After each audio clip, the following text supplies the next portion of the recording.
Hi viewers, today video by #DailyVice there everyone, happy Monday. It's 4 o'clock in New York. A wave of new reporting underscores the stakes of the investigations into the January 6th insurrection and the potential for those #DailyVice investigations to lead our democracy into some uncharted waters. Let's begin with a remarkable piece of evidence that's sure to be of interest for investigators. It's a text message from the ex-president's son Donald Trump Jr. to then White House Chief of Staff Mark Meadows. It was sent on November 5, 2020. As you may recall, votes were still being counted then. It was 2 days before President Joe Biden was declared the winner of the 2020 election. From the New York Times, quote, "It's very simple," Donald Trump Jr. wrote to Mr. Meadows on November 5, 2020. He wrote at another point, quote, "We have multiple paths, we control them all." The message went on to lay out a variety of options that Trump or his allies ultimately employed in trying to overturn the results of the election, from legal challenges to promoting alternative slates of electors to focusing efforts on the statutory date of January 6 for certification of the Electoral College results. An attorney for Donald Trump Jr. confirms to the Times that the message was sent but suggests that Don Jr. was passing along someone else's ideas. This text, which outlines the ways that Team Trump, specifically Donald Trump Jr.'s son and Trump, tried to overturn the 2020 election results before the results were even certified, is now part of a steady stream of revelations about the Trump coup plot, revelations that have come out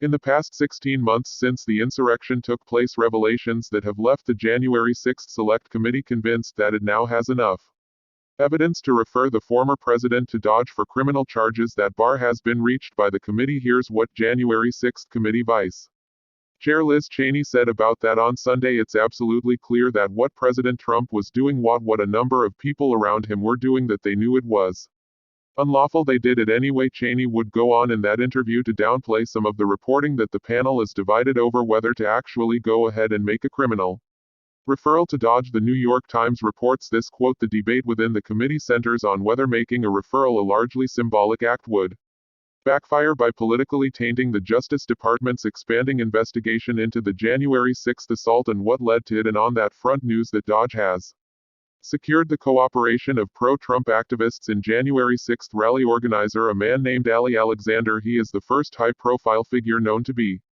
cooperating with DOJ's January 6th probe. It comes after he received a broad subpoena from a D.C. grand jury seeking information on multiple aspects of January 6th. New York Times adds this context, quote, "While it remains unclear what Mr. Alexander might tell the grand jury, he was intimately involved in the sprawling effort to mount political protests challenging the results of the election and had contacts with other organizers, extremist groups, members of Congress, and according to the House committee investigating January 6th, White House officials during the period after Election Day knew evidence in the Trump coup plot." As the committee weighs a criminal referral to DOJ's rapidly expanding January 6th probe is where we start the hour. Jackie Alemany is here. Washington Post congressional investigations reporter, also an MSNBC contributor. Harry Litman's back, former U.S. Attorney and former Deputy Assistant Attorney General. And with us on set, Mike Schmidt, New York Times Washington correspondent, also an MSNBC national security contributor, bylined on that reporting about the committee reaching this very high bar. Mike Schmidt, to make a criminal referral to Dodge, was this something that they foreshadowed in that filing where they lay out the evidence? Was it something that the federal judge who ruled in the Eastman case sort of let out the bag? I mean, how and when and why did this come out now? So the committee really laid out this case in that filing in the Eastman case, as they were trying to get the emails that this lawyer who was advising Trump in those days leading up to January 6th may have. It was almost an indictment, essentially, what they filed. The committee has no criminal powers at all, but it was their version of an indictment, their way of laying out the evidence and saying, look, we think Trump violated these two laws, obstructing a congressional investigation and defrauding the American people. So we've known for some time that was their perspective. And then what happens is that the judge rules in that case and really sides with the committee, basically saying it's more likely than not that someone, Trump and Eastman, broke the law here. And what it is that, so on one hand, the committee feels confident that they have more than enough to go to the Justice Department and say, hey, Justice Department, there's a fair amount of criminality to be examined here. But the question that they are now wrestling with is that, does that make sense? Because they have wanted this pressure to be built on Garland. They have this is what they basically started doing when Liz Cheney started reading from the criminal code back at the end of last year.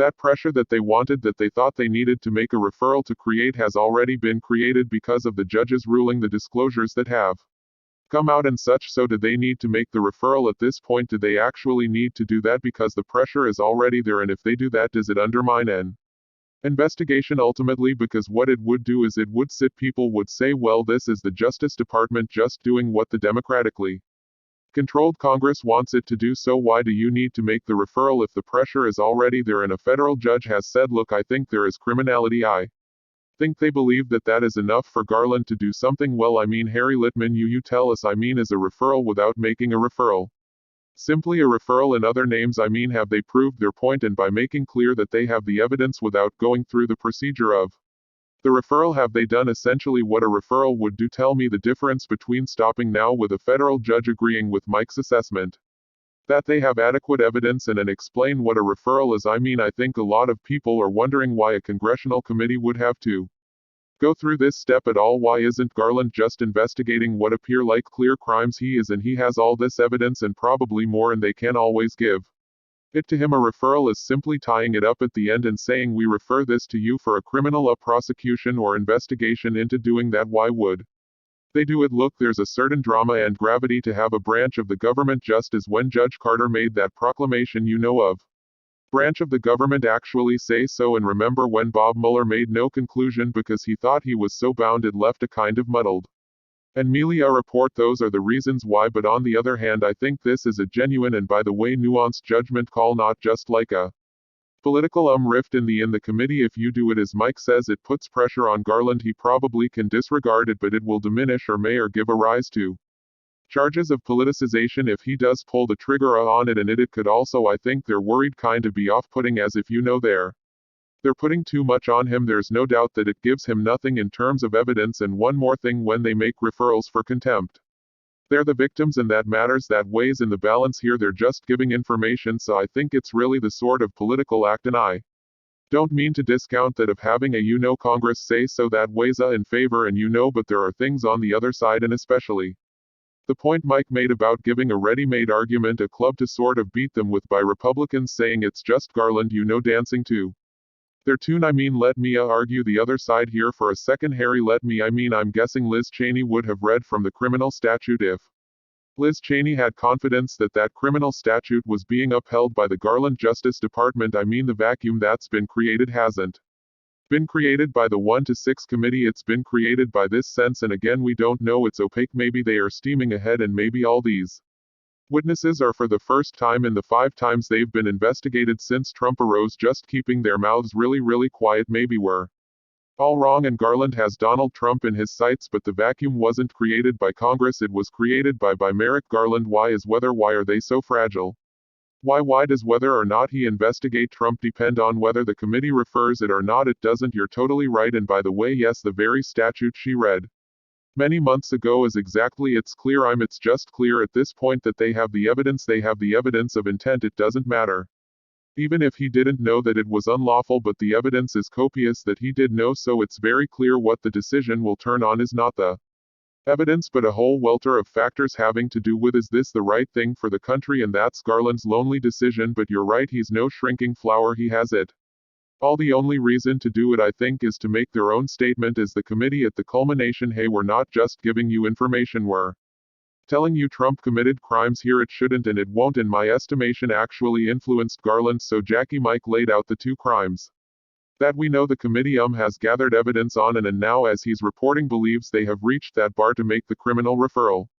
Liz Cheney seemed to be describing a different crime entirely in this interview yesterday. It sounded a lot more like a conspiracy. Let me play that for you. I think what we have seen is a massive and well-organized and well-planned effort that used multiple tools to try to overturn an election.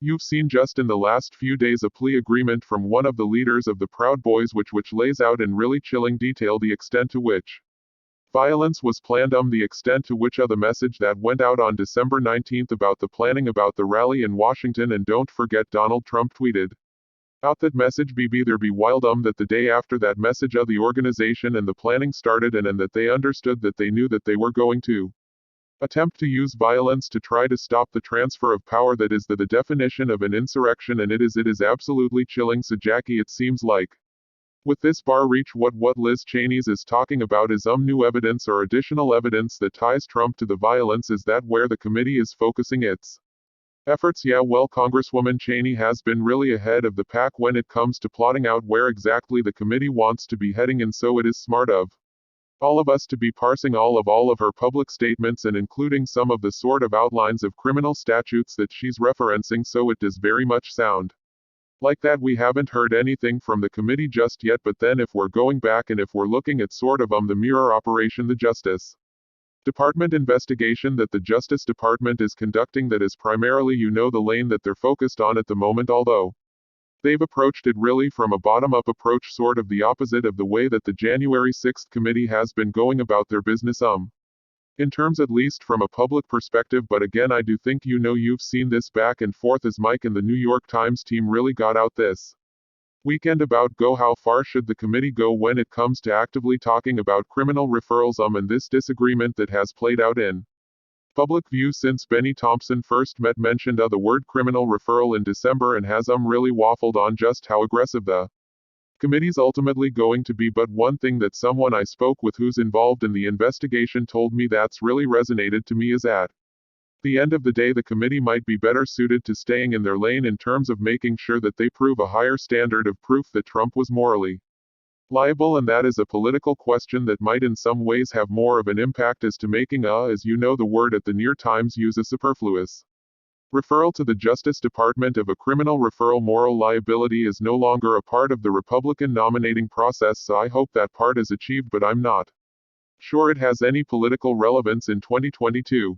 I want to ask you about Liz Cheney's comments here. She focuses on this December 19th tweet. Mike, that was the subject of some reporting from you and your colleagues on the other, as Jackie just laid on the other side of the investigation, the Dodge sort of bottom-up investigation. Talk about where these two probes may meet over the Trump December 19th tweet. Well, I want to pick up my actually something that Jackie was saying that she was relaying from someone that she had spoken to about, does the committee want to stay in their lane? Look, the congressional investigation is not the Mueller investigation. It's not the first impeachment, but Mueller really tried to stay in his lane, and I think that there was some feeling that whatever the facts were going to bear themselves out to be would sort of carry whatever the report was, and by Mueller staying in his lane, they lost complete control of the car.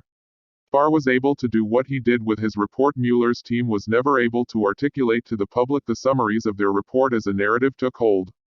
So if you look at Donald Trump and you look at the different attempts to stop Donald Trump staying in your lane, in one of the most dramatic instances did not work. It worked for anybody. If you were someone that was looking to Mueller to stop Trump now, Mueller's folks would probably say, look, we had decided that we couldn't invite the president, we were just going to put the facts out there. At the end of the day, they were not happy at all with how Barr was able to take hold of the investigation, and more importantly take hold of the narrative and allow the narrative to set over those 3 weeks before we were ever able to see the report. And by the time we saw the report, the public had sort of had made up its mind. So I think that whoever is making a decision here has to realize that Norm's lanes have not really worked with stopping Donald Trump well, and I mean Harry Lipman, that's why we're all here, right? Because the norm that even the two impeach, I would add the two impeachments to the failure of the Mueller report the day after Mueller testifies. I think that's when Trump calls Zelensky and has his perfect call and extorts an ally over congressionally approved military. Not only did none of these probes stop and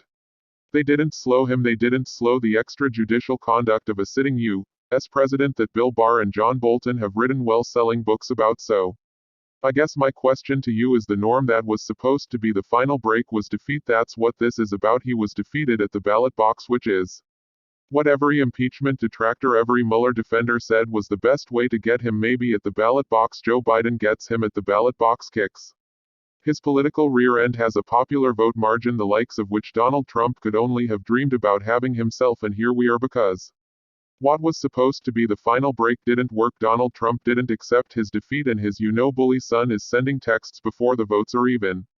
Canada, but how about how to overturn what they knew was their father's defense, which by the way are incendiary. I think Mike's point is splendid and dead on. So that first of all, there's nothing I would add, just this to there's nothing out of the norm for Congress to make to put the title on and refer it to. The worry is Just its political impact, and will it give others a club to beat them with? But I think the Mueller example here really is what is sobering, that at the end of the day without the title it's just kind of a mishmash of facts that can be distorted on the other side, especially if control changes in November. So to actually come out and say it is a political matter, it does stay in their lane and prevents the kind of obfuscation that he exploited in the past. I think Mike's point is really the important one. So Jackie, let me come back to you on the Dodge probe, which we talked last week about. It's some sort of sprawling new scope that may actually ensnare Trump's closest allies from the bottom up now, and this reporting that the soundbite that we played of Liz Cheney focusing on this December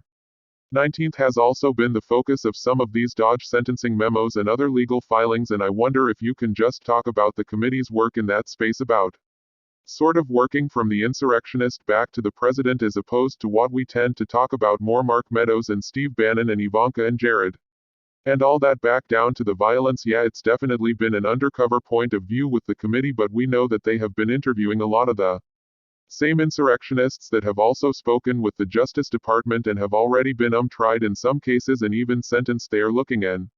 This is part of their mandate that they laid out all the way back in July or the beginning of August of last year, when the committee started their work to create this sort of modern portrait of American domestic radicalism, and those are actually the interviews that I've heard from my conversations with some people who are on the committee that they found the most interesting and insightful and helpful in terms of understanding a perspective that they have a lot of trouble understanding. That I think we've talked about this before, that the soccer mom from Tampa who became an extremist and was driven to storm the Capitol. The lawmakers who are on the panel sitting and listening to her helps them understand sort of the far right side of this in a way that they previously didn't understand, to hopefully down the line write a report that can address this and prevent people like this from falling into the fringes of American society. And this is super important. That is one of the committee's stated goals. We've just sneaked in a break. But Ali Alexander also gets the committee straight to one of their big high profile targets, and that's Kimberly Guilfoyle. He was on the phone with her, and that's testimony that the committee already has. More on that when we come back, and more on what prosecutors might get from hearing from him more fulsomely, as he is said to be cooperating now. Plus, could Vladimir Putin be winding up to interfere in our elections again? That's a warning from U.S. intelligence today. Dangerous assessment considering what we've been talking about, the incredibly divided state of American politics. And later in the program, a big announcement from President Joe Biden today on how we trace and track guns in this country. Might be considered a small step, but it's a big one nonetheless, to try to do something to tackle gun violence. Parkland dad Fred Gutenberg will be our guest. All those stories of more, and that the White House continues after quick break. Stay with us. We haven't seen the walk back in that yet. I'm sure it's coming. That was January 6th rally organizer Ali Alexander boasting about being the architect of exactly what will come to pass. Every aspect of the protests on January 6th that ultimately became the insurrection, along with any names. There are 3 members of Congress here. They are Gosar Mo Brooks and Andy Biggs. Mo Brooks, I think, was the one wearing bulletproof vest. So as we reported earlier, the significance of this: Alexander is now complying with the subpoena issued by a federal grand jury in Washington, D.C. as part of the Justice Department's now expanding probe into the Capitol insurrection. We're back with Jackie, Harry, and Mike. So Harriet, this is the reporting from one of the filings about who he might lead investigators to if he's more cooperative. Here on January 6th, it was reported that Alexander had a call with fundraiser Ms. Kimberly Guilfoyle. The Select Committee asked him about this call. He stated that it was a short and pleasant call. Mrs. Guilfoyle thanked Mr. Alexander for being a leader on voting rights and creating the Stop the Steal movement. The two spoke about the ongoing Georgia election and the GOP primaries that would take place in 2022. The Select Committee seemed satisfied with Alexander's explanation of that short call. Explain the significance, Harry, of this news about Ali Alexander. It's pretty significant. I wouldn't necessarily put him on the stand, but as a source of information. Look, if you want to Venn diagram this whole thing, and I'm sure they're trying to do it up back in the committee, you've got a pretty well developed January 6th itself, but there's the whole sort of question of the Roger Stone kind of murky shadow bridge to Trump and the White House, and then there's all this stuff in Congress, and Alexander has a lot to say about both of those things. He's got, he can really begin to fill in and show overlaps there if he's totally candid. One more good point: the referrals on content are for a Maximum of a year, so somebody like Scavino might be saying I'll do a year for the boss Alexander, and anyone in the Dodge investigation has leverage of looking at 10 years, 15 years. That's what makes them talk and give fuller information, and he's got some real information to give that no one else has received yet. I want to turn to some reporting from your colleague Maggie Haberman. Mike, she reported this on the text from Donald Trump Jr. with the strategies to fight the election outcome, and it's clear that it's when it was sent that's as significant perhaps to people looking at this as what he lays out, but he texted this to Mark Meadows: we either have a vote we control and we win, or it gets kicked to Congress the 6th of January 2021. It's just interesting that even at that early point they were looking to January 6th.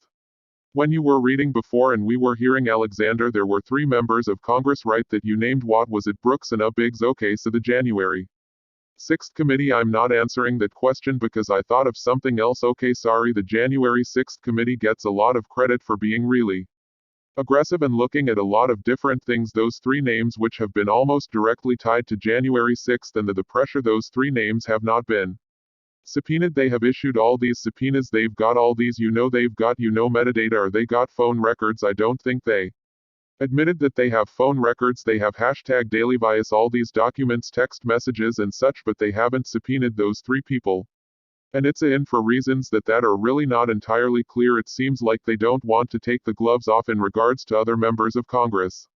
And that's certainly something that the Justice Department would go. They don't care about that, but if the Select Committee is trying to have the most authoritative account of what happened, then why aren't they talking to those members of Congress? There's no evidence that Dodge is either right. I mean, Ali Alexander has named them. Putting Dodge aside, the January 6th committee gets a ton of positive publicity, especially on the left, for the fact that they have been willing to go as far as they have and that they cast their nets as far as they did. Those 3 people seem incredibly important to understanding what happened in this investigation. May end and we may not have heard, and the committee may never have interviewed them. I mean, to that end, Jackie Elementary, I think Liz Cheney was on when Chris Wallace was still the anchor of Fox News Sunday, insinuating or strongly suggesting that Kevin McCarthy had a lot of information about what Donald Trump was doing on January 6th, and that if there were ever a real investigation into January 6th, he would be of interest. Well, here we are, a real investigation, and I think Politico has some reporting that one of the big forks in the road for this committee is what to do. The panel hasn't tipped its hand on how it will handle the 3 GOP lawmakers who refuse to take part in voluntary interviews. That's Kevin McCarthy and Representative Scott Perry of Pennsylvania and Jim Jordan of Ohio.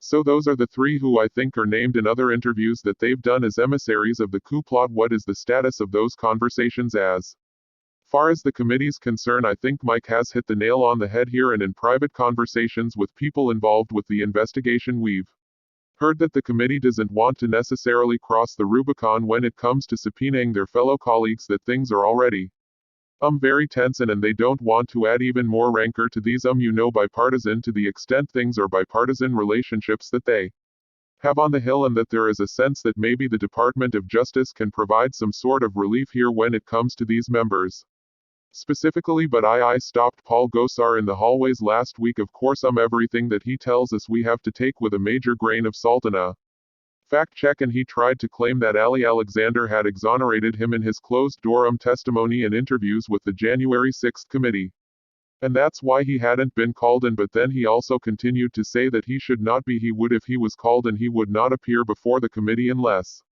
they actually forced everyone on who they so far have subpoenaed to appear before the committee in some way. So he's already signaling that they would put up a fight here and would be very reticent to cooperate with any subpoena. But look, at the end of the day, when it does come to the Justice Department, Mike said it before, they don't care if you're a sitting member of Congress, and if Ali Alexander says something in before this grand jury, although we don't know what stage exactly they're at yet. So far, all we know for our conversations with his lawyer on Friday night was that he had provided everything that he had provided to the committee, to the Justice Department, and we're not sure where the grand jury is going to go exactly next, and whether or not he's going to actually appear before the grand jury, but then it'll be the Justice Department's decision to make whether or not to call in these 3 lawmakers who were explicitly mentioned in these videos and have now publicly acknowledged that they were involved in planning the January 6th events to some extent.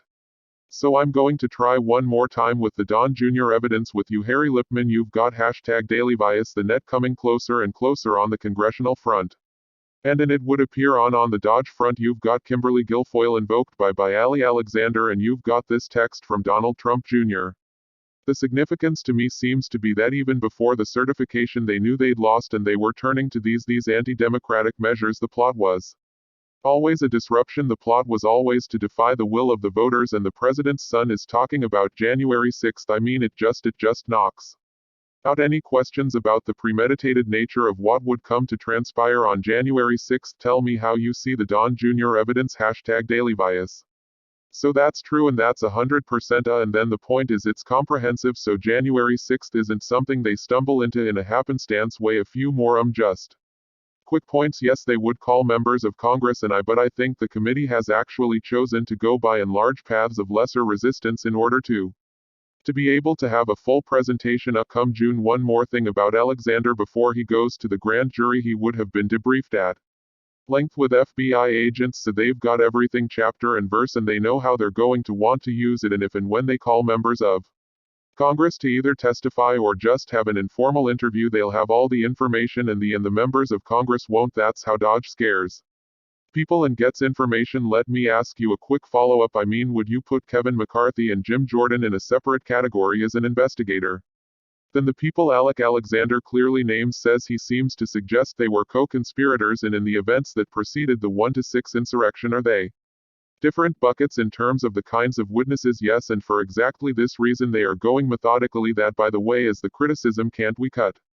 to the chase here, says Adam Schiff and others. But as you go up the road, both Jordan and McCarthy have great things to say about Trump. We know Jordan, bobs and weaves, but he talks to him 2 or 3 times, and that call that McCarthy has with Trump is everything's going down is gold if you're going for Donald Trump. So when the time comes for them really to make at least a preliminary charging decision subject to discussions with the president, those are 2 very important, I would say irreplaceable witnesses: Jackie Alemany, Harry Lipman, Mike Schmidt. Thank you all so much for starting us off today in a big day of news. When we come back, switching gears to the brutality in Vladimir Putin's Russia as it roars on, so could has interest in meddling in U.S. politics again. How are even more at risk of that happening this time around? What's next? It's been fascinating to watch the way U.S. intelligence assessments have been so spot on, almost predictive. Not only capable of seeing many of Vladimir Putin's next steps, but of pointing them out, of collecting them, analyzing them, and declassifying them almost in real time over and over again.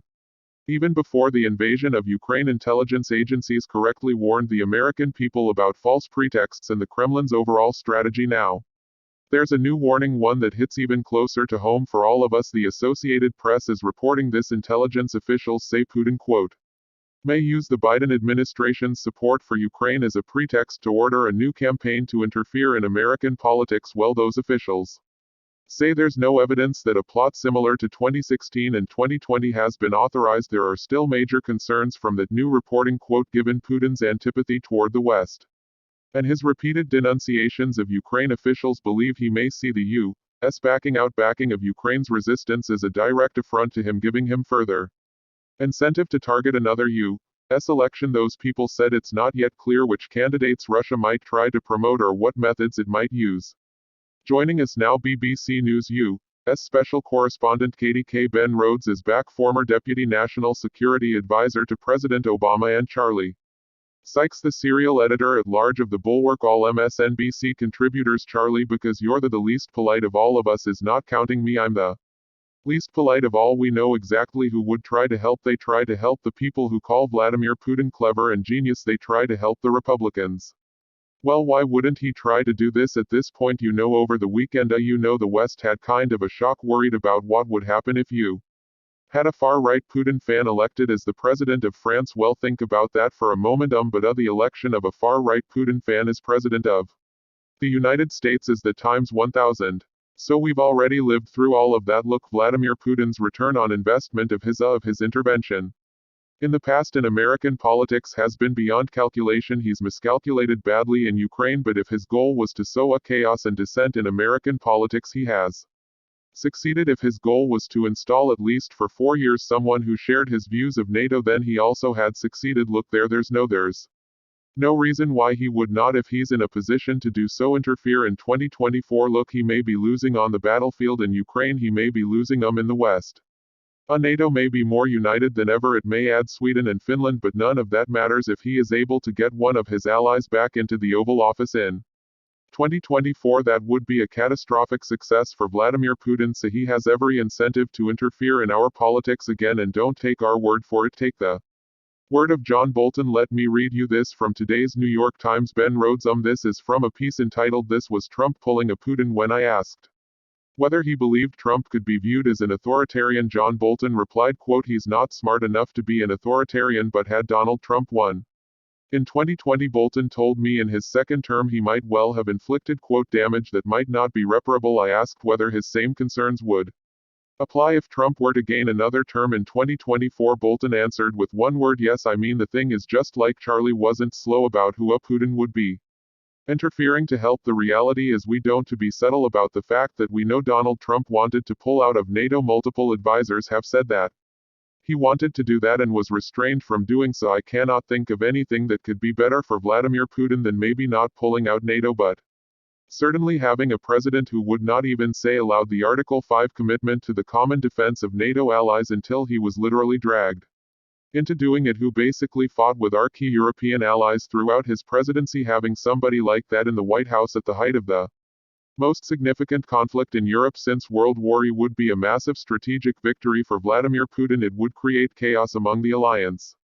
It's going to have to hang together for at least the next 3 years, I think. Tragically, given the way this war looks, we're in a much longer potential struggle with either Russia or autocracy generally, and frankly in the battle between democracy and autocracy in the world, which I think is the right framing that President Biden has used. You would have somebody on the wrong side of that battle in the White House if Donald Trump gets back in the White House for 4 years. So of course has every incentive to interfere in this election, and he has every incentive to potentially try to go beyond what he's done in the past, which is social media and the hacking and releasing the emails, and to cross that line into things like trying to interfere with the election itself, right? Which was always the worst case scenario, maybe not capable of swinging votes but creating habit by trying to crash election infrastructure. You could see him try to do that, to not only try to help Donald Trump but potentially just throw the results in such doubt that it creates chaos here in the United States.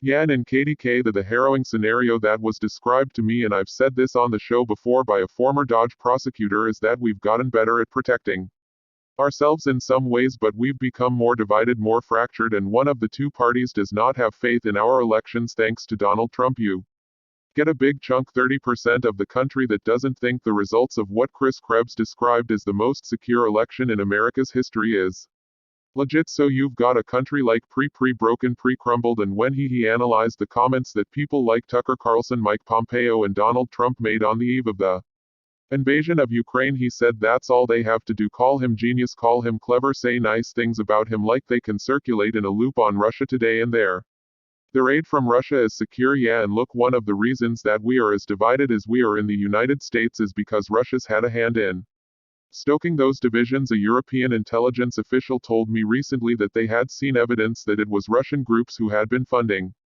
anti-vax campaigns here in the United States. They were kind of puzzled by this. I think, why are they putting so much money into anti-vax groups here in America? Why are they trying to format that? And it's pretty clear it's really being done just to stoke those kind of divisions, and there's some correlation between anti-vax groups and Donald Trump supporters, and so that ties in together as well. I think we're in a moment where it's not just potentially Republicans who aren't going to trust the democratic system. If we have a 2024 election where there's been so much change, so many changes to the voting laws, you have the potential that if it's very close and it looks like unfair changes to the voting laws sway the vote, Democrats won't believe the system either. And this is exactly what Xi Jinping, what Vladimir Putin, what Viktor Orban, it's exactly what they want. They whatever the method is, whether it's direct attacks on Ukraine, chemical attacks on British soil, or in Syria, whether it's misinformation and disinformation campaigns, the end is the same. The end is to break Europe away from America, to divide